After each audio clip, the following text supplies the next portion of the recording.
Función ejecutiva. Estará con nosotros Hernán Reyes, quien es miembro del Consejo de Regulación y Desarrollo de la Comunicación e Información. Y además tendremos un enlace en vivo con la instalación del foro denominado El Acuerdo que Ecuador Necesita en pocos minutos más en el Salón José Mejía Lequerica de la sede legislativa, con la participación de varias autoridades, entre ellas la presidenta de la Asamblea, Gabriela Rivadeneira. Comenzamos. La Comisión de Justicia y Estructura del Estado de la Asamblea Nacional aprobó el informe no vinculante sobre el veto parcial del Ejecutivo al proyecto de nuevo Código Penal. La comisión recomienda que el Parlamento se allane a 69 de las objeciones, pero que insiste en el texto originalmente aprobado de 4 de ellas. En 69 objeciones del Ejecutivo, de un total de 73 al Código Integral Penal, se allanaron los comisionados de la Mesa de Justicia este jueves, aunque no todos. El informe sobre el veto se aprobó con 8 votos a favor y 2 en contra. Parte de nuestro bloque ha decidido el allanamiento parcial al veto del señor presidente. La mayoría de la comisión resolvió ratificarse en 4 artículos del texto aprobados inicialmente por el Pleno. En la no afiliación al Instituto Ecuatoriano de Seguridad Social por parte de ciertos empleadores que van en desmedro o en perjuicio de sus trabajadores al no afiliarles. Vamos a ratificarnos manteniéndole como contravención, con una pena que iría hasta 7 días de prisión. En segundo lugar, el tema de que las mujeres embarazadas puedan tener medidas sustitutivas, es decir, como arresto domiciliario o la implantación de un brazalete electrónico. El tercer tema tiene que ver con la vigencia de las medidas cautelares que se dictan en los delitos de terrorismo y su financiación. Tiene que ver con las listas de los terceros países en relación a posibles nombres que pudieran estar bajo sospechas de prácticas de terrorismo y que en esa condición el Ecuador no tiene por qué proporcionar un listado a ningún país en el mundo, porque estaríamos renunciando a nuestra soberanía. También se suma el de ejecución de la sentencia para las mujeres embarazadas en el artículo 624. El veto eliminaba la posibilidad de que las mujeres en estado de gestación sean notificadas con sentencia 90 días después del parto, lo cual recogía el texto inicial que finalmente fue ratificado. A criterio de la oposición existe sobrecriminalización en la norma penal. Y el informe de la comisión, que se va a allanar en la mayoría de temas al veto presidencial, tampoco va a corregir esta sobrecriminalización. El informe fue remitido a la Secretaría de la Asamblea para su respectivo agendamiento en el Pleno. La sesión podría desarrollarse el próximo martes. Allí, los parlamentarios deberán aprobar el documento para posteriormente dar paso a la publicación en el registro oficial. Esta decisión de la Comisión de Justicia surgió tras extensos diálogos entre los asambleístas de Alianza País y delegados del gobierno durante toda la semana. La presidenta de la Asamblea, Gabriela Rivadeneira, destacó la decisión de la bancada oficialista de ratificar su postura en parte de los temas considerados más polémicos. La decisión fue adoptada a la víspera. Gabriela Rivadeneira reveló que tras una discusión final con delegados del Ejecutivo, la Asamblea insistirá en varios de los temas considerados complejos que fueron vetados por el presidente Rafael Correa. La no afiliación de trabajadores al IE se mantendrá como contravención y no será elevada a categoría de delito. El veto presidencial se establece como delito de 1 a 3 años, lo cual a nosotros nos parecía bastante desproporcional en el sentido de que de 1 a 3 años sí están considerados delitos graves. Aunque con una condición. Que cuando tratemos el Código Laboral, sea en el Código Laboral en donde se pueda establecer ya un alcance a esta normativa. También ratificará que sobre las mujeres embarazadas no habrá prisión en un centro de rehabilitación social, pero sí medidas sustitutivas y arresto domiciliario. Mientras cumpla su periodo de embarazo y mientras el juez a cargo del proceso ya dicte sentencia ejecutorial.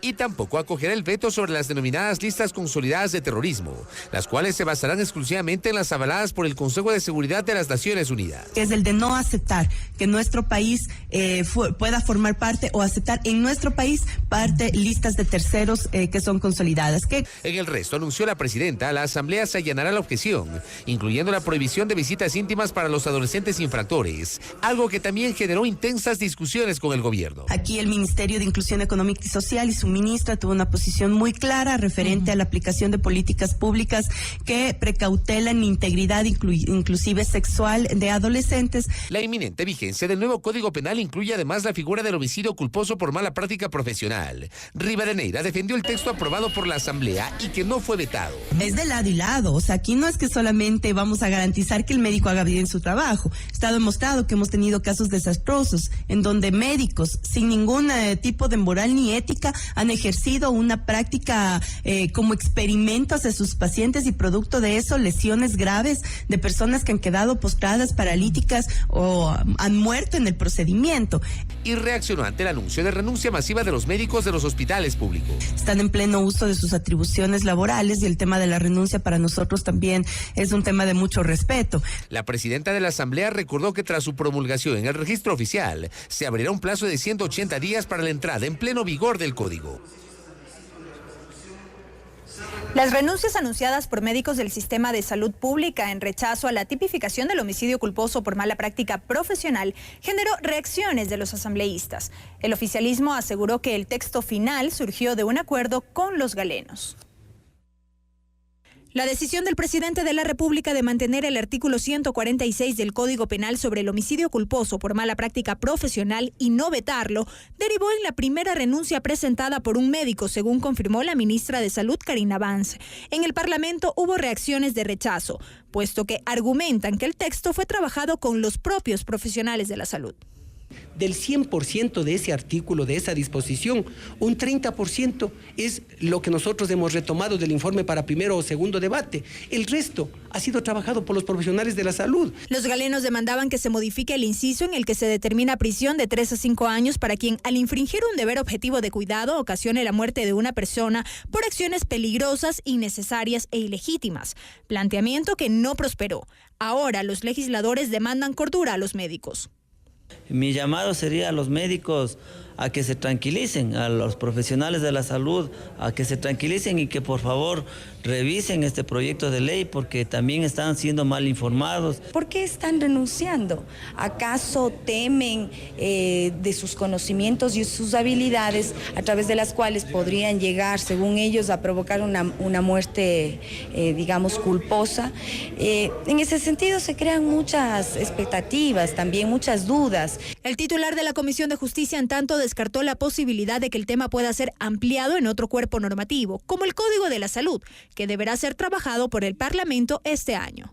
Imposible que en otra ley se pueda desarrollar, modificar o cambiar lo que consta en el Código Integral Penal. Andino agregó que la única vía para modificar el texto es la reforma a la norma, posterior a su plena vigencia.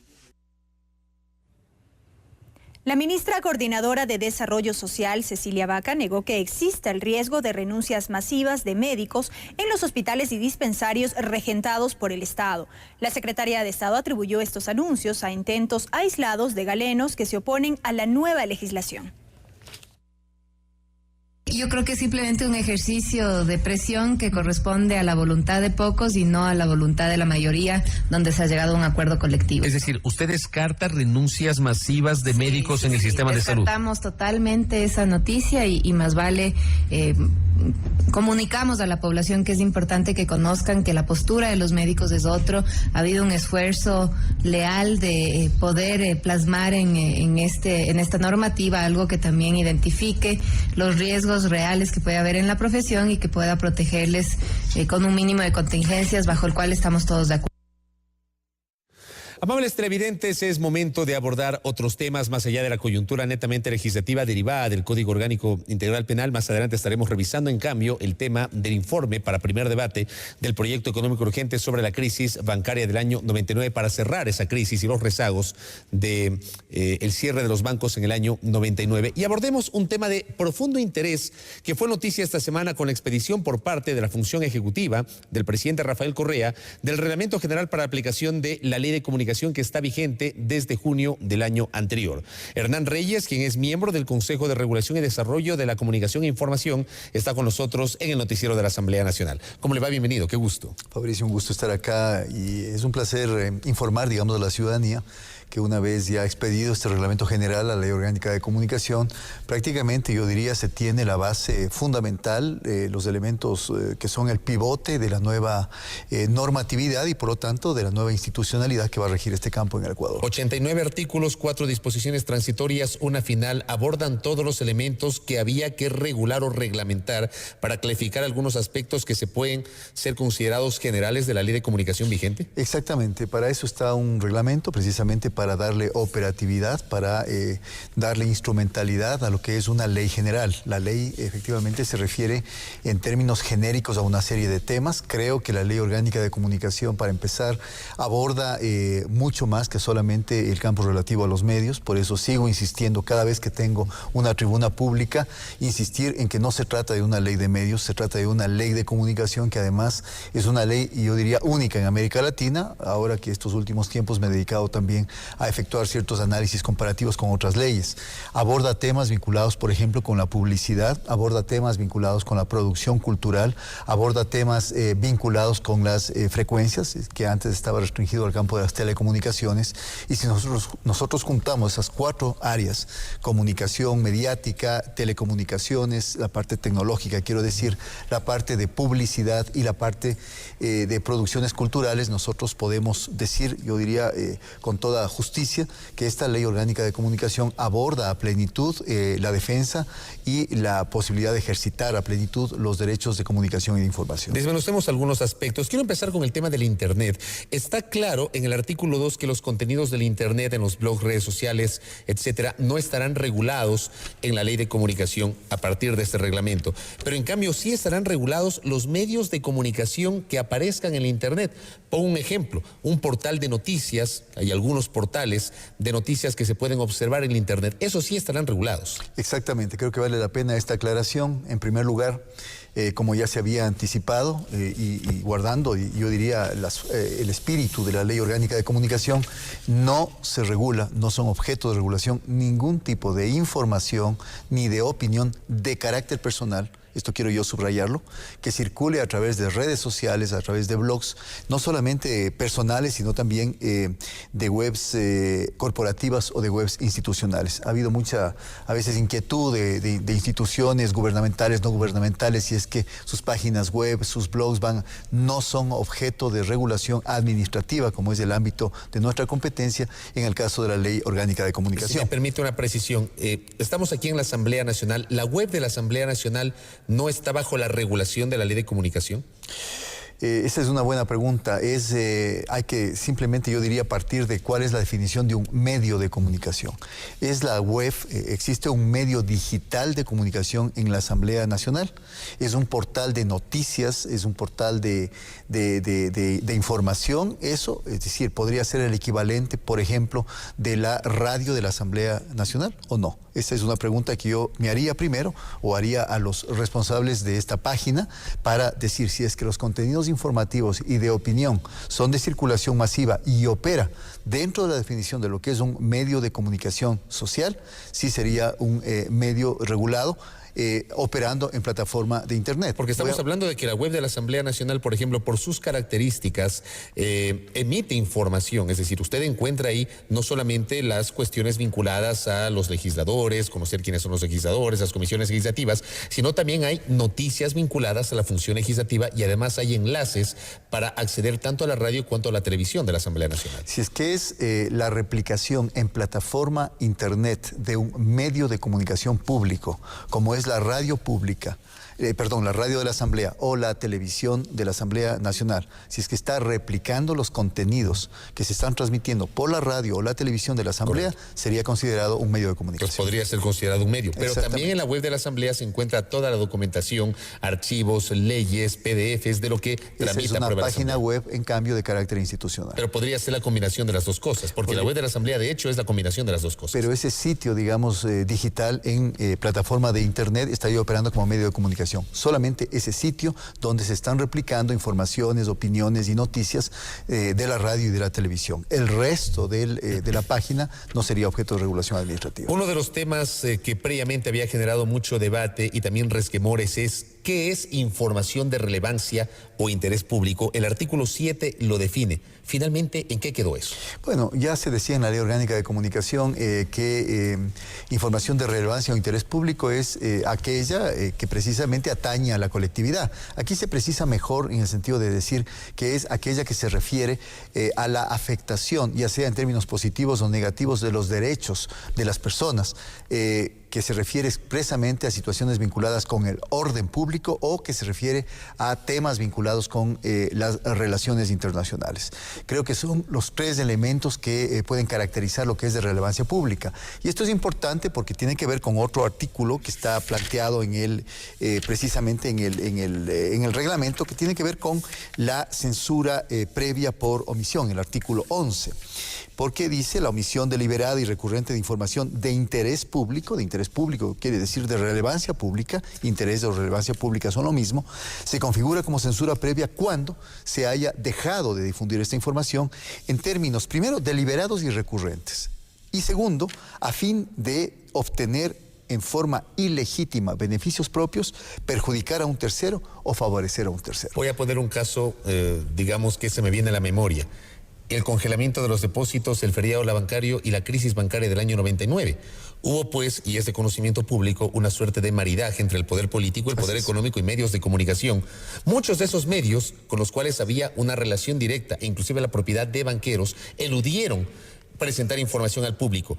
Esa información, partiendo de este ejemplo que estoy citando, que es un ejemplo real, ¿podría circunscribirse a este artículo 11 de la censura previa por omisión? Exactamente, yo creo que es un ejemplo muy al lugar. Si bien ahora, por mandato constitucional y luego ratificado en la consulta popular del 2011, se ha divorciado los intereses económicos y financieros fundamentalmente de los intereses mediáticos, es decir, los propietarios de medios de comunicación ahora solo son propietarios de medios de comunicación y no pueden ser inversores o accionistas o socios mayoritarios de otro tipo de actividad económica. Si bien eso ya se ha hecho, se está de todas formas cuidando que en el futuro no se vuelvan a repetir aquellos acontecimientos y aquellas actuaciones y prácticas deleznables que muchos medios de comunicación hicieron precisamente a causa de este maridaje entre poder económico, poder financiero, poder bancario y poder mediático, ocultando información que era de interés para un montón de personas que hubieran podido quizás sacar a tiempo sus ahorros cuando ya se veía que el sistema financiero, por ejemplo, estaba colapsando. Ocultaron información, efectuaron mecanismos de censura previa en esos medios de comunicación para beneficiar a terceros. En este caso, aquellos accionistas que fueron algunos de ellos escaparon del país llevándose los ahorros de los cuentaahorristas, de los cuentacorrentistas. Entonces a mí me parece que esa, sumada a lo que se llamó en ese entonces, recuerdo, la guerra de canales, donde se perjudicaba a terceros, por ejemplo, se cometía censura previa. En el año 2004. En el año 2004, para perjudicar, cada canal tenía su propio banco, entonces un canal lanzaba información con respecto al otro canal para perjudicar al banco que era propietario del otro canal y viceversa. Con este artículo entonces evitamos que se repita eso. Evitamos exactamente y permitimos el ejercicio pleno de los derechos de información, de acceso a la información de relevancia pública que tienen todos los ciudadanos y ciudadanas. ¿Qué pasa con la información que está vinculada a hechos delictivos? Ejemplo, aquí en el Ecuador, es una práctica que siempre le he considerado cuestionable. Se produce la clásica rueda de prensa de la policía judicial, entonces el vocero de la policía hace la presentación, lee el boletín de prensa y pasan a presentar a los detenidos. Yo siempre recuerdo el caso del joven Elías Barberán, aquel hincha de Liga Deportiva Universitaria que fue detenido, acusado de haber asesinado a un hincha del Nacional, y pocas semanas después se comprobó su inocencia, pero ya había sido presentado ante la vindicta pública. De alguna manera este artículo regula esta práctica que ha sido de alguna manera nociva a los derechos humanos de las personas más allá de las situaciones por las cuales han sido detenidos. Exactamente, el espíritu de la Ley Orgánica de Comunicación y en este caso la operativización que se logra a través de este reglamento general precisamente tiene que ver con los excesos, abusos, deficiencias, falencias, fallas, errores que cometen o que han cometido históricamente muchos medios de comunicación, no todos, algunos de manera recurrente y con grave afectación a los derechos ciudadanos, no solo de información y comunicación, sino el derecho a la buena reputación, al buen nombre, a la honra, etcétera, etcétera. Desde ese punto de vista, lo que se intenta acá, limitando la cobertura de hechos posiblemente delictivos en su etapa de indagación previa, implica precisamente que no haya medios de comunicación que de manera muchas veces irresponsable, sin aplicar aplicar todos los parámetros de profesionalismo que deberían aplicar sin efectuar una indagación a fondo y sobre todo sin cuidar muchas veces las imágenes o los contenidos que se presentan al público estarían afectando los derechos de las personas involucradas precisamente en temas que luego del proceso de indagación previa, por ejemplo, resulta que son inocentes, que no tienen ningún grado de responsabilidad en ese hecho. Pero los canales podrán, y los periódicos y las radios podrán seguir cubriendo noticias de Crónica Roja. Por supuesto, es decir, lo único que se pide es que se tengan cuidado en la etapa de indagación previa con el hecho de, por ejemplo, decir los nombres de las personas que en un momento determinado están en esta etapa. Ya existen, por ejemplo, medios de prensa acá en el Ecuador que antes de que inclusive se ponga en vigencia la Ley Orgánica de Comunicación están aplicando principios que son sumamente saludables. Están hablando de hechos posiblemente delictivos en etapa de indagación previa y, por ejemplo, no colocan el apellido de la persona que, según las primeras indagaciones policiales, ha estado aparentemente involucrada en el hecho. Esto me parece importante porque así se está preservando la reputación, el honor, la buena imagen, el buen nombre de esa persona que posiblemente, como digo, en algunos casos puede resultar inocente. También se está planteando que en el caso de personas buscadas que ya tienen sentencia judicial, por ejemplo, y que son objeto de búsqueda por parte de la Policía Nacional para su captura, tampoco se atente a sus derechos personales. Es decir, una cosa es que puedan aparecer fotografías de esas personas, inclusive de aquellos por los cuales se está ofreciendo recompensa, y otra cosa es que se denigre su imagen, se los ponga de manera grotesca como prácticamente bestias salvajes o seres inhumanos. Yo creo que la ley en el Ecuador tiene que aplicarse por igual a todos, pero preservando los derechos e integridades personales y la dignidad de todos. Hernán, hay un tema de profundo interés para los comunicadores y para los trabajadores de la comunicación que tiene que ver con la profesionalización consagrada en la Ley de Comunicación.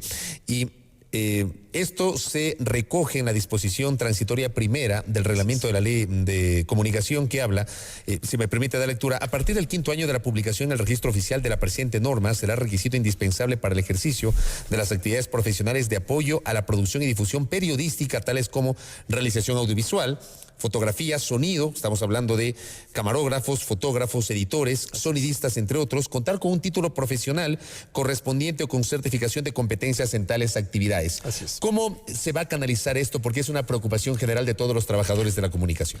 Bueno, la Ley Orgánica de Comunicación en su sección tercera ya planteaba un acápite entero que tiene que ver con los derechos de los comunicadores. Fundamentalmente era el derecho a la reserva de la fuente, el derecho a la cláusula de conciencia, el derecho a la estabilidad laboral, etcétera. Pero hay elementos que todavía faltaba ampliar, corregir y que tenían que ver con algo que se menciona acá, que tiene que ver con la profesionalización que tienen que tener aquellos que se dedican a las actividades de producción y de difusión informativa y o periodística.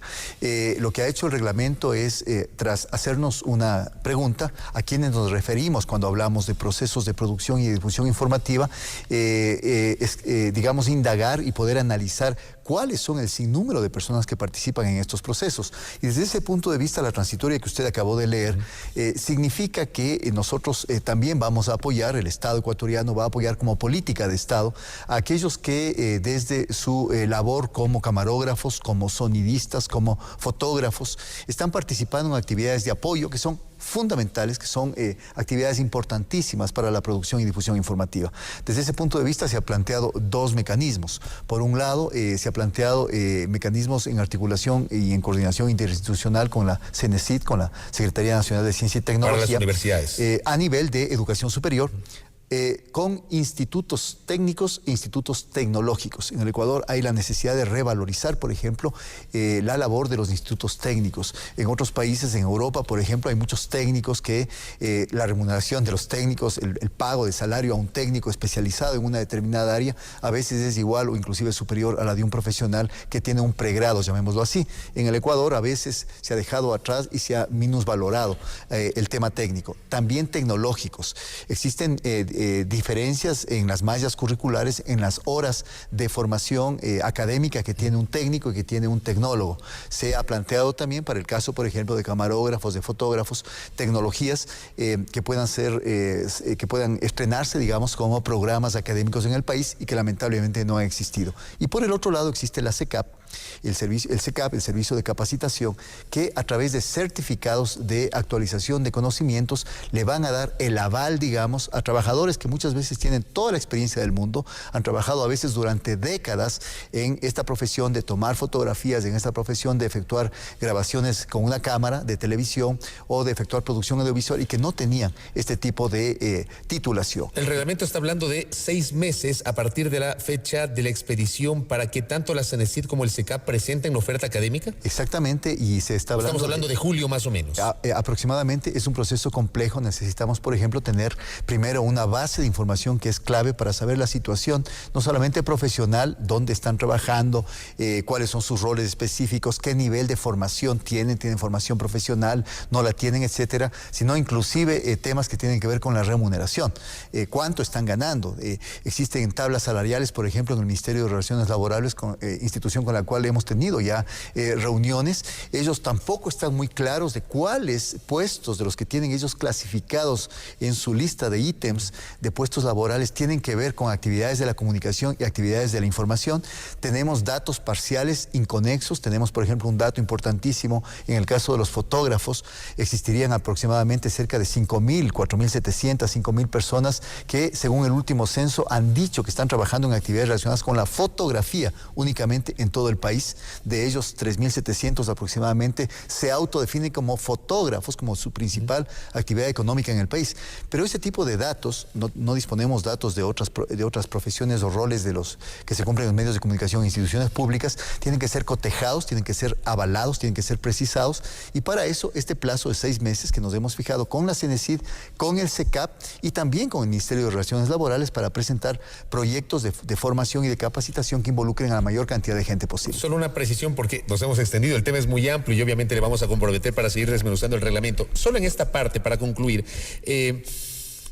se entiende que para un comunicador o un licenciado en comunicación la carrera dura 4 años en una universidad. Para el caso de un camarógrafo, un sonidista, un editor, si hablamos de tecnología, ¿el tiempo sería menor? ¿Podría ser menor? Por supuesto, es menor en horas de formación, profesional. ¿Y esa tecnología ya se entiende como un título profesional? Por supuesto, exactamente. Tiene que ser reconocido como tal. Exactamente, una tecnología es un título profesional de la educación superior, por eso está normado por la Secretaría Nacional de Ciencia y Tecnología.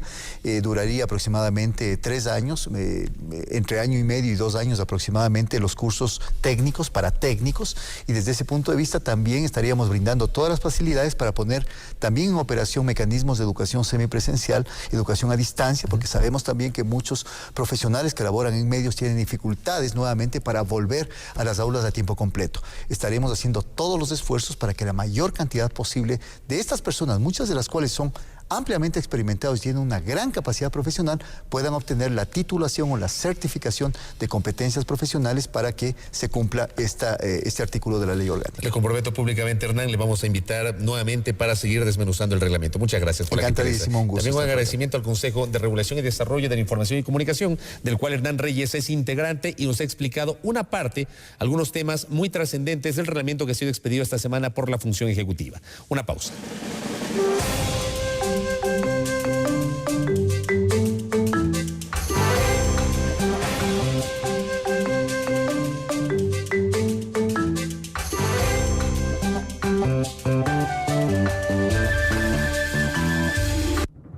Inicio de espacio publicitario. Este jueves vinieron algunos animales, quisieron comerse mi flor, pero no les dejé. Niños y niñas, nos ayudan a encontrar al animal. Este viernes. Por eso tan importante hablarles siempre con amor, con dulzura. Hacer que compartan con nosotros los quehaceres de la casa. No te pierdas un especial con los mejores consejos, donde encontraremos orientación para cuidar y educar a nuestros niños.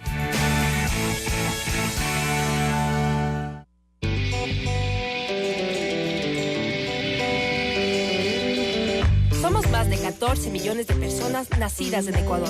Todas distintas, por eso existen claves para entendernos. Vetos. En política el veto tiene muchas aplicaciones, pero en materia legislativa se refiere casi siempre al derecho que tiene el presidente de la República para aprobar o desaprobar un proyecto de ley o de anotar sus observaciones para realizar enmiendas. En nuestra Constitución se ha previsto que el presidente disponga de 2 tipos de veto. El total, que se aplica en caso de que la ley sea objetada integralmente, pasando a archivarse por un año, siendo posible reconsiderarse tras un debate. Si en debate el proyecto consigue el voto favorable de las 2/3 partes del total de los asambleístas, se enviará inmediatamente al registro oficial para su publicación. Caso contrario, se archivará. El segundo veto es parcial y permite que el presidente presente un texto alternativo tras realizar sus observaciones y enmiendas, siempre y cuando los temas que ahí se traten incumban a los intereses originales del proyecto. La Asamblea Nacional examinará la objeción dentro de 30 días y podrá allanarse a ella o ratificarse en el texto del proyecto de ley. En ambos casos, la ley será publicada. Los vetos son recursos valiosos en un sistema que pretende equilibrar sus funciones y son de las pocas herramientas que permiten un trabajo cercano entre el Ejecutivo y el Legislativo. Asamblea Nacional. Leyes para el buen vivir.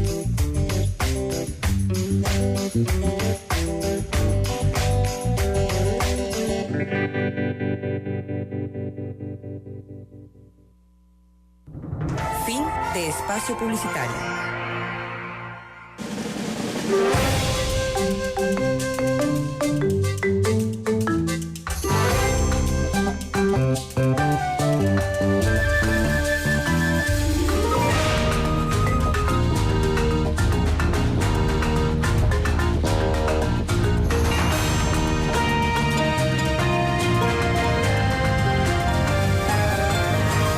Continuamos, amables televidentes, y de inmediato vamos a pasar hasta el Salón del Ex Senado José Mejía Lequerica, donde Aladino Morales nos va a referir detalles de la presencia de varias autoridades para el inicio del foro El Acuerdo que Ecuador Necesita. Está presente, pues, la presidenta de la Asamblea, Gabriela Rivadeneira, René Ramírez, secretario nacional de Educación, Ciencia, Tecnología e Innovación, y otras autoridades. Adelante, Aladino, por favor.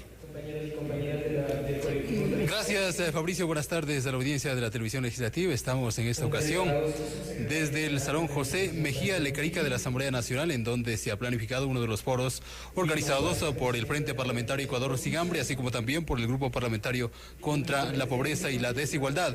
Esto considerando que se avecina en los próximos meses el tratamiento de un acuerdo con la Unión Europea, y desde luego merece conocer algunos criterios de varias personalidades, en este caso de representantes de varias instituciones.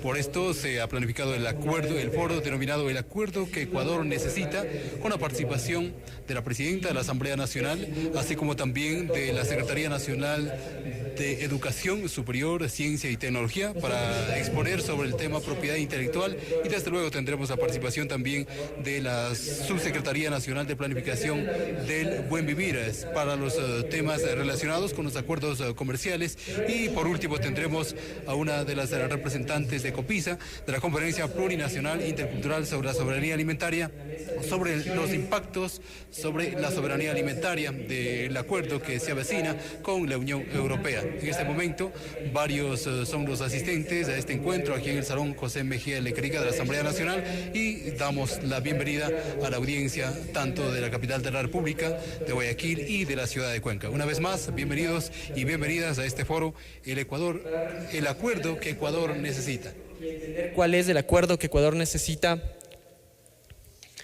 El Frente Parlamentario Ecuador Sin Hambre y el Grupo Parlamentario contra la Pobreza y la Desigualdad han organizado este evento denominado El Acuerdo que Ecuador Necesita, en el que tendremos a la asambleísta María Augusta Calle como moderadora de las exposiciones que realicen los representantes de la COPISA, de Semplades y de Cenecit.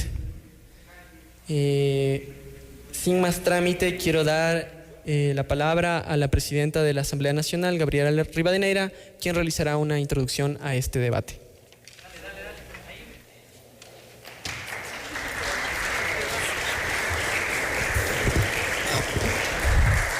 Muy buenas tardes con todas y todos, bienvenidos a esta Asamblea Nacional.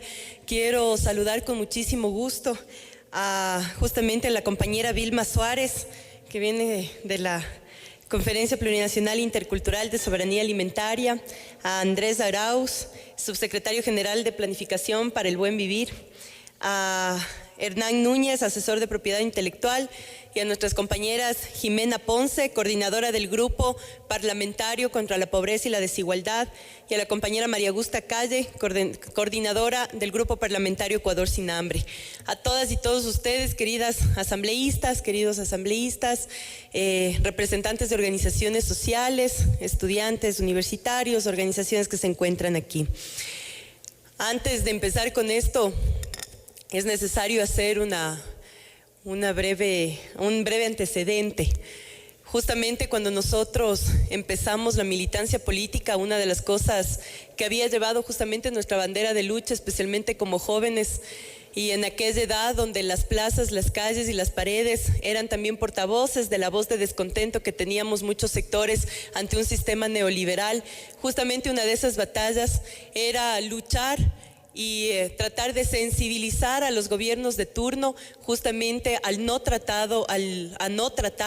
el libre comercio con Estados Unidos. El TLC, que tantas veces lo pintamos en una negativa, era justamente una de esas banderas de lucha. Y digo esto porque como primer punto quisiera aclarar que lo que se plantea aquí desde la Asamblea Nacional y en el debate de la tarde no es un debate sobre un TLC, aclarando eso. Lo que estamos discutiendo es justamente un acuerdo comercial entre Ecuador y la Unión Europea. Hacer esta distinción conceptual y política es uno de los primeros pasos, no solamente para aclarar los términos de los convenios, sino para diferenciarnos de los tratados de libre comercio tradicionales que países de la región amigos han firmado bajo una lógica neoliberal, en donde lo que importa es la movilidad de capitales a favor de las grandes oligarquías transnacionales y no del desarrollo de los pueblos involucrados. Bajo el neoliberalismo, los TLCs en la región han trastocado la vida productiva de países enteros, destrozado las culturas, las identidades, los hábitos de consumo, de alimentación y hasta de entretenimiento de los habitantes. Porque más que acuerdos en condiciones de igualdad, lo que se firman son convenios neocoloniales de sumisión, entreguismo y aniquilamiento de la soberanía nacional. Nuestra condición como país se ha transformado. Hoy no nos encontramos en una posición de sumisión ante ninguna potencia, ni ningún país hegemónico. Tenemos relaciones comerciales como todos los países del planeta, pero en relaciones de respeto mutuo, de cooperación real y de plena soberanía. No podemos vivir en la autarquía. No podemos construir el socialismo a partir de pura voluntad. Necesitamos construir una alternativa situados en un contexto global específico y echar mano de las herramientas disponibles. Eso, en todo caso, son los acuerdos comerciales, herramientas para objetivos concretos de desarrollo de los seres humanos y no un fin en sí mismo para la expansión del capital. Otra diferencia es que el Ecuador ha puesto como punto de partida para las negociaciones lo que nuestro amigo y compañero René Ramírez ha llamado varias veces una política soberana de transferencia y desagregación tecnológica, es decir, un acuerdo que se centra en el cambio de matriz productiva que necesitamos y que nos hemos propuesto como proyecto político, como bien lo expuso nuestro compañero Jorge Glass hace unas semanas en este mismo espacio.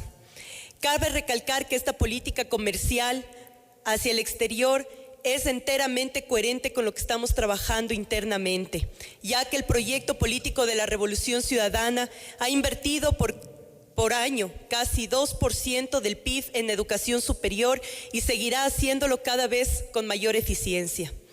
Basta con resaltar algunos hitos que vendrán para el futuro para sostener el argumento. Nuestro país invertirá 1.100 millones de dólares en las 4 nuevas universidades que se aprobaron en el año anterior, justamente en el debate de este pleno de la Asamblea Nacional. Invertiremos como Estado 300 millones en los institutos técnicos y tecnológicos. Sostendremos la inversión de 500 millones de dólares para las y los becarios que están formándose en las mejores universidades del mundo. Esta coherencia entre la política interna y la política externa nos da la confianza y la certeza necesaria para saber que quienes seguirán llevando a cabo las negociaciones lo harán con una visión de Estado, una perspectiva de desarrollo real que aporte definitivamente hacia la construcción del socialismo del buen vivir, y que estas posiciones estarán nutridas de los debates que damos desde las organizaciones sociales, las fuerzas políticas y los poderes del Estado. De ahí que la importancia de estos foros nos permite justamente intercambiar, mostrar posturas, acercarnos a los temas de mejor manera, aclarar los puntos de tensión y avanzar en conjunto, todo por el bien de nuestro país. Celebramos la iniciativa de la generación de este foro, justamente a los dos grupos parlamentarios que conforman esta Asamblea Nacional, cuyo debate y cuya discusión debe también provocarnos como ciudadanas y ciudadanos el profundo sentimiento de defensa permanente de la soberanía y de la dignidad de nuestro país, y de que todo lo que hemos conseguido en estos 7 años de trabajo permanente es justamente en pro de cambiar no solamente la matriz productiva de nuestro país, sino la estructura y el sistema que nos ha mantenido sumisos en un proceso de discriminación, y que por fin hoy hemos decidido en estos 7 años marcar una ruptura contundente. Quiero con esto simplemente darles la bienvenida a todas y todos ustedes, decirles, estimados compañeros y compañeras, que la Asamblea Nacional, en la construcción del poder popular, su rol fundamental es abrir estos espacios para que todos los debates se enriquezcan desde todos los sectores, desde todos los grupos sociales, porque solo así construiremos y fortaleceremos la democracia y este proceso de revolución que no puede parar ahora y que quedará muchísimo tiempo para poder consolidarlo, radicalizarlo y profundizarlo. Bienvenidas y bienvenidos. Esta ha sido la intervención de la presidenta de la Asamblea Nacional, Gabriela Rivadeneira, aquí en el foro, el acuerdo que Ecuador necesita, en el Salón José Mejía Legrika. Las intervenciones van a continuar también con los representantes de la Secretaría Nacional de Educación, así como también del COPISA y de la Secretaría Nacional del Buen Vivir. Mientras tanto, nos regresamos con ustedes para el noticiero Nuestra Asamblea. Muchas gracias, Aladino. La intervención de la presidenta de la Asamblea Nacional en esta actividad desde el Salón del Ex Senado José Mejía Lequerica. En la emisión de este viernes tendremos un resumen de las intervenciones de las autoridades en torno a este tema. Seguimos con las noticias. Así es, avanzamos con más. La Comisión de Desarrollo Económico de la Asamblea Nacional aprobó el informe para primer debate del proyecto económico urgente del Ejecutivo para el cierre de la crisis bancaria de 1999. La iniciativa será conocida por el Pleno del Parlamento la próxima semana. En la continuación de la sesión de la Comisión de Desarrollo Económico que analiza el proyecto de ley para el cierre de la crisis bancaria de 1999, los legisladores escucharon al presidente del directorio del Banco Central, Diego Martínez, quien luego de recordar los antecedentes que originaron este hecho, expuso los ejes de la ley. Es básicamente dar por terminado el tema del bloqueo en el que se encuentran aproximadamente 20.000 bienes que tenía la banca cerrada para poderlos realizar y poderlos dar un uso productivo, porque actualmente muchos de ellos, segundo eje que tiene la ley, es hacer viable y justo un pago para gente que debía a la banca cerrada. Y en tercer lugar, lo que permite esta ley es pagar finalmente a un número importante de depositantes, aproximadamente por encima de 40.000 personas, 40.000 ecuatorianos que todavía no han recibido el pago de los depósitos que le fueron congelados. Mateo Villalba, gerente del Banco Central, refirió que la entidad administra una cartera por 5.148 millones de dólares entre créditos vinculados y no vinculados, y reiteró el mecanismo que se implementará para el pago de las deudas. El capital es el mismo, ya no se consideran los gastos judiciales, el interés se recalcula al 5% y tampoco se consideran los intereses de mora. En este marco también intervino el ministro coordinador de la política económica, Patricio Rivera. Ustedes saben que existe el 555, por ejemplo, $5.000, el 5% a 5 años. Este es 5.515, más o menos 5.520. Al respecto persistió la negativa por parte de los denominados deudores de buena fe. ¿Cómo es posible que de deudores quebrados, cuyos derechos han sido violados, todavía quieran seguirnos cobrando intereses? Preocupación compartida por los comisionados. Pese a que las condiciones son muy buenas, quizás el plazo se debería de revisar. En la sesión se recogieron observaciones y propuestas como insumos previo a la elaboración del informe para el primer debate. Ahí veíamos el registro de lo ocurrido al interior de la Comisión de Desarrollo Económico que previamente escuchó los criterios de las autoridades económicas quienes sustentaron el proyecto de ley, así como las sugerencias de los deudores de buena fe. A continuación vamos con la nota en donde dábamos cuenta de que la Comisión de Desarrollo Económico aprobó el informe para primer debate del proyecto económico urgente del Ejecutivo para el cierre de la crisis bancaria de 1999. Tras varios días de análisis, la Comisión de Desarrollo Económico aprobó la mañana de este jueves el informe para el primer debate del proyecto de ley para el cierre de la crisis bancaria de 1999. Hemos hecho un esfuerzo importante en estos días por recabar la mayor cantidad de información y yo particularmente estoy ávido de recibir las observaciones que el Pleno quiera hacer. El informe fue aprobado por unanimidad de 10 comisionados presentes en la sesión. El titular de la mesa legislativa, Juan Carlos Casinelli, informó sobre varias observaciones recogidas en el documento.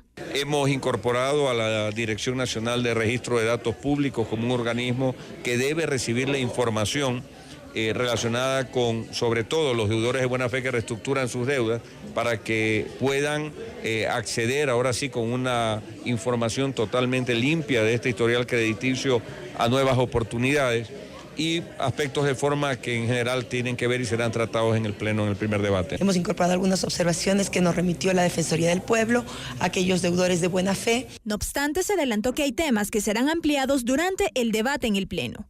Yo he argumentado que requiere más plazo y creo que sí, requiere más plazo.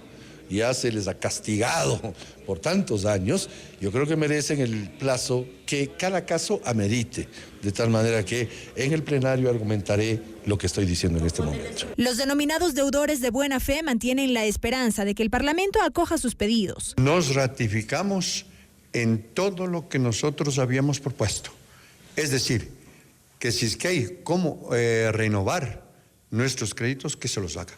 A 10 años sí, con 3 años de gracia. Esa es nuestra propuesta que hemos presentado por escrito. Planteamos 0% por los 15 años que no hemos sido sujetos de crédito. Pero por la renovación de los créditos a partir de ahora, reconocemos una tasa de interés que la estamos pidiendo que sea entre el 2 y 3%. La comisión espera el desarrollo del primer debate entre los primeros días de la próxima semana. Hasta el 12 de febrero es el plazo máximo para agendar el segundo debate, según el presidente del órgano parlamentario. Cambiamos de tema. Representantes de las 4 nuevas universidades emblemáticas creadas mediante leyes aprobadas por la Asamblea Nacional informaron a los estudiantes del Colegio Mejía sus ofertas académicas específicas. Esta nueva socialización se efectuó en el Salón José Mejía Lequerica de la sede legislativa.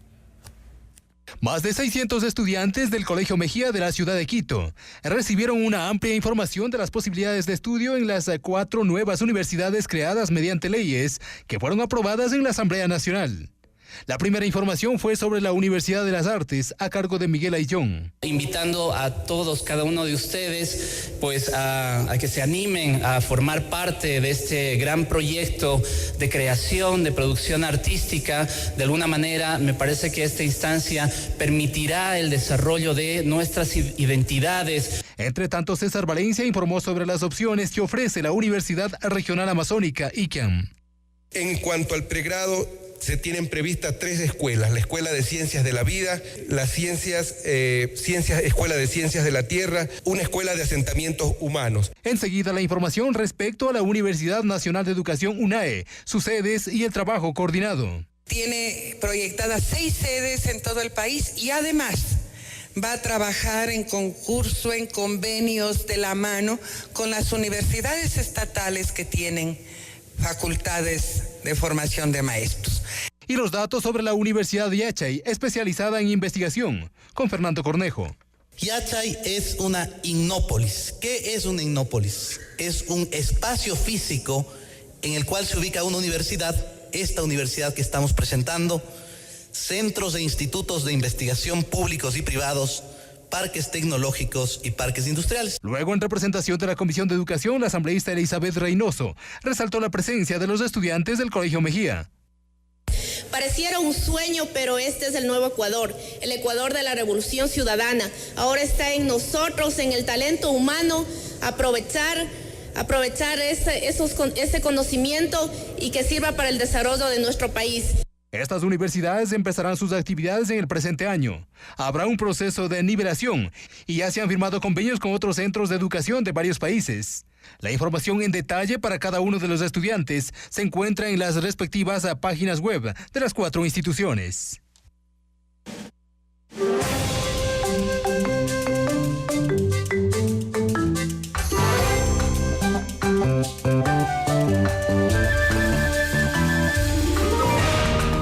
Inicio de espacio publicitario.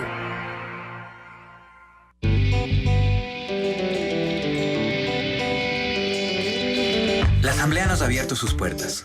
Hoy todos construimos nuestras leyes. Participación ciudadana. Sistema de Información Legislativa. Desde la aprobación de la Constitución de Montecristi, la Asamblea Nacional ha hecho un gran esfuerzo por poner a punto una gran estructura de comunicación multimedia que abra una ventana al trabajo de los asambleístas. El Sistema de Información Legislativa está compuesto por un joven canal de televisión que terminará de consolidarse en el 2015 y que se puede ver en Internet desde cualquier parte del mundo. En Quito, en el canal 42, en Guayaquil, 22 y en Cuenca, el 27. Una estación de radio que con tan solo 2 años de existencia ha alcanzado la cobertura nacional y en la que cada vez la programación se torna más variada, abarcando temas de análisis políticos, emisiones humorísticas, música nacional y otros. Un portal virtual de Internet visitado por más de 100.000 personas cada mes, que permite una cómoda navegación por documentos, emisiones, proyectos de ley, estado de trámites y todos los formatos en los que la Asamblea testifica su labor.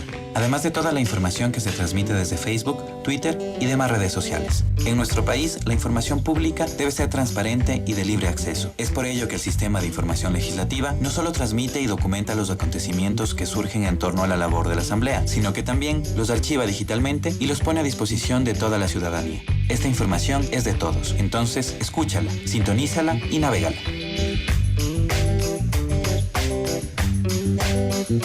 Asamblea Nacional. Leyes para el buen vivir.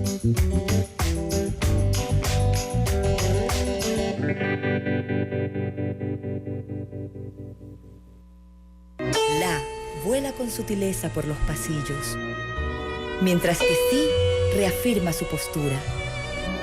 Sigilosa pasa do. Cuando re gana espacio, mi tan ella se apodera de lo que toca y casi llegando a la plenitud, está fa, como testigo de que el pleno está en sol mayor. La Orquesta Sinfónica Nacional del Ecuador y la Asamblea Nacional presentan el pleno en sol mayor. Todos los lunes a las 15:30 y su repetición los viernes a las 19:30. Por TVL Ecuador, Televisión Legislativa. Fin de espacio publicitario.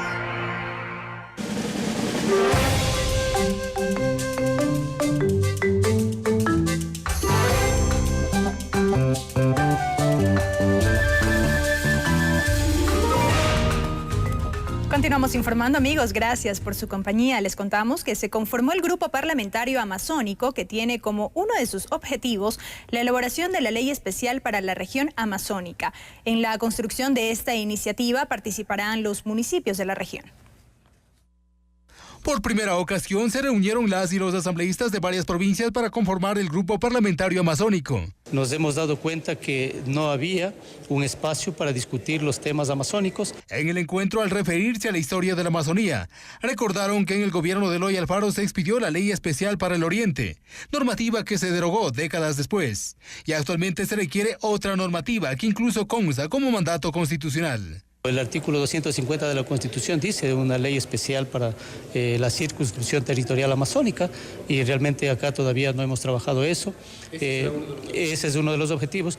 El otro objetivo es también la aplicación del artículo 259 de la Constitución, que determina y reconoce en la Constitución que la Amazonía es una de las regiones de menor desarrollo y por ello pide al Ejecutivo y pide a los organismos seccionales aplicación de políticas. El director del Grupo Parlamentario Amazónico anunció que se mantendrá una coordinación con el Consorcio de Municipios de la Amazonía, Comaga, las Emplades y otras instancias. Nosotros vamos mensualmente en territorio. Cada asambleísta va a ir a aplicar allá en un proyecto que se va a llamar Construyendo la Ley, de tal forma que los asambleístas van a tener un espacio ahora de actoría en el territorio para recibir los insumos de las organizaciones, de los actores sociales. Respecto a la ley especial para la región amazónica, los municipios ya presentaron una propuesta.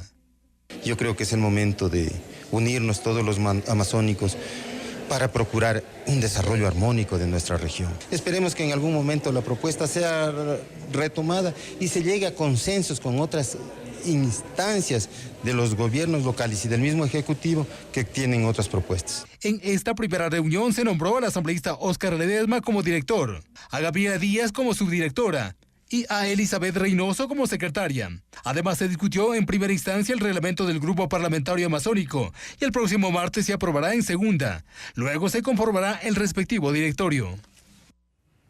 Los servidores legislativos participaron de una jornada de capacitación sobre el proceso de rendición de cuentas de los asambleístas. El encuentro contó con la presencia de una representante del Consejo de Participación Ciudadana y Control Social.